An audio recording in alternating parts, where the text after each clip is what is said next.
jiwa raga kami.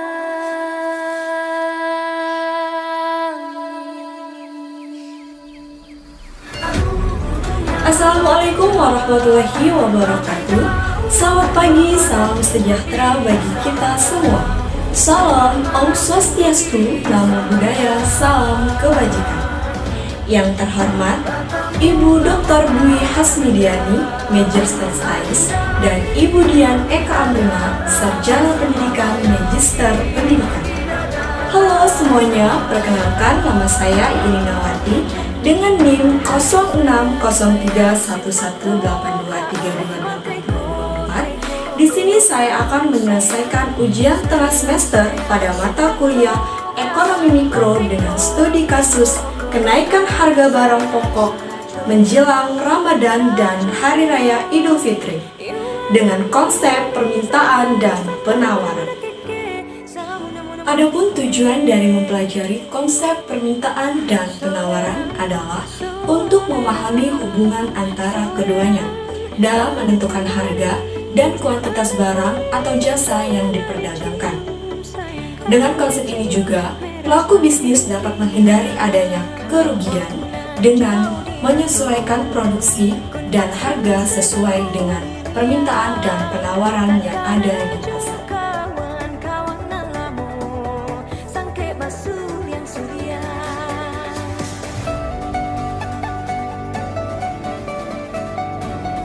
Ibu, ini mau tanya ini dengan ibu siapa? Ibu Putu.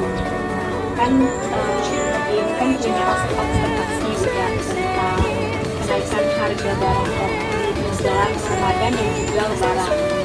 Kalau misal dari produsen sendiri itu kalau kita dari ibu sendiri nih, apakah ada terjadi harga di saat Ramadan atau menjelang Lebaran itu ini sudah pernah.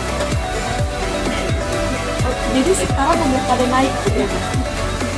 Kalau gitu ntar itu mau Ramadan. Kalau yang apa aja? Naik semua. Kalau menurut berapa?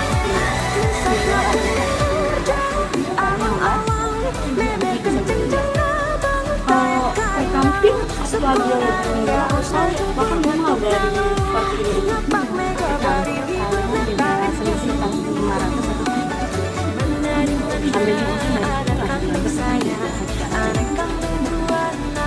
kalau telur naik per hari, naik turun. Kalau sekarang kalau kemarin 28, kalau sekarang sama masih 28. Apakah nanti akan ada penaikan lagi kenaikan lagi? Sampai 30 untuk harga telur. Kan kemarin 10 kilo seluruh ini itu aja Bu.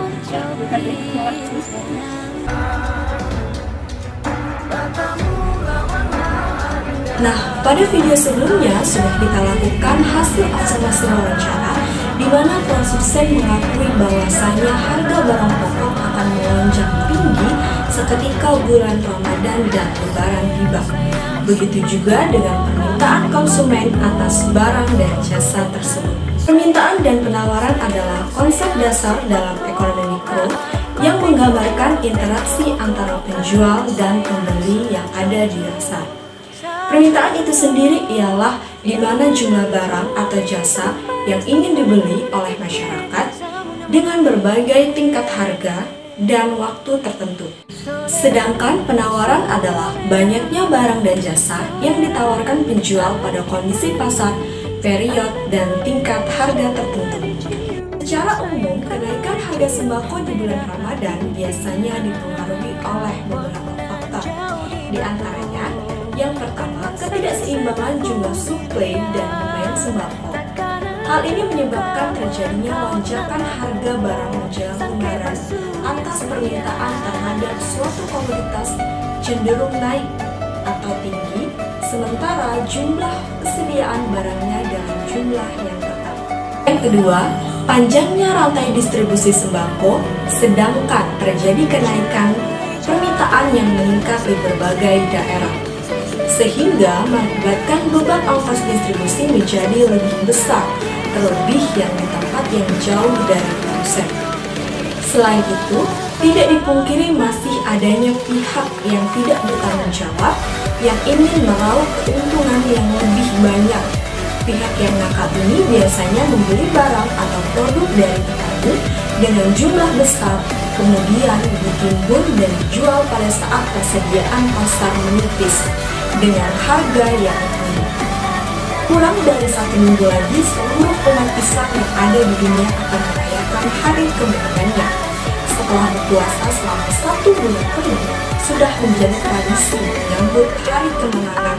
Khususnya, Indonesia selalu mempersiapkan makanan-makanan khas Lebaran. Salah satunya adalah ketupat, opor ayam, dan masih banyak lagi.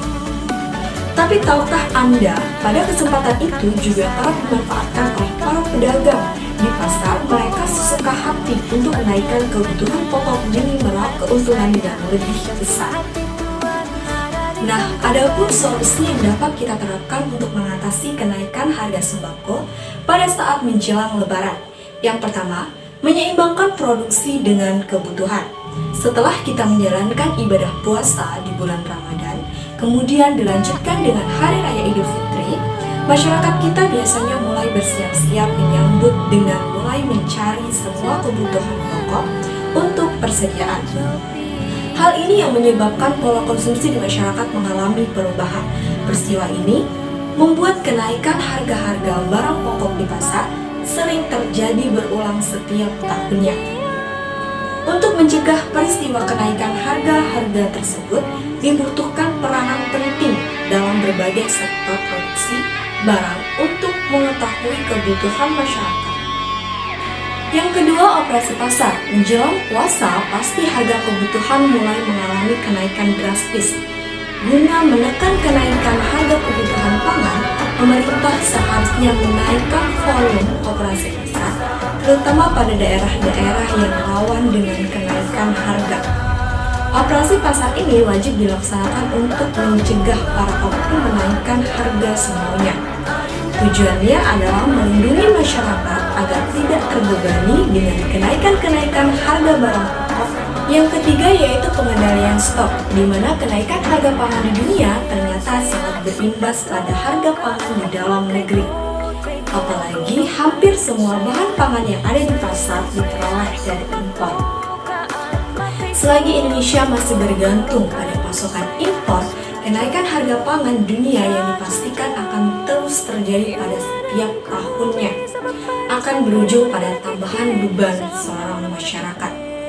Ditambah lagi kebijakan dari pemerintah yang memberikan pengadaan bahan pangan kepada mekanisme pasar yang membuat harga barang kebutuhan pokok selalu mengalami pelonjakan. Oleh karena itu, perlu adanya peranan penting pemerintah dalam penyediaan stok barang dan jasa agar harga barang pokok tetap stabil. Permintaan dan penawaran merupakan dua kekuatan yang membentuk suatu perekonomian, di mana keduanya memiliki kaitan yang sangat erat. Dengan permintaan konsumen yang tinggi akan mengakibatkan penawaran atas produk yang tinggi pula, serta bertemu pada suatu titik keseimbangan.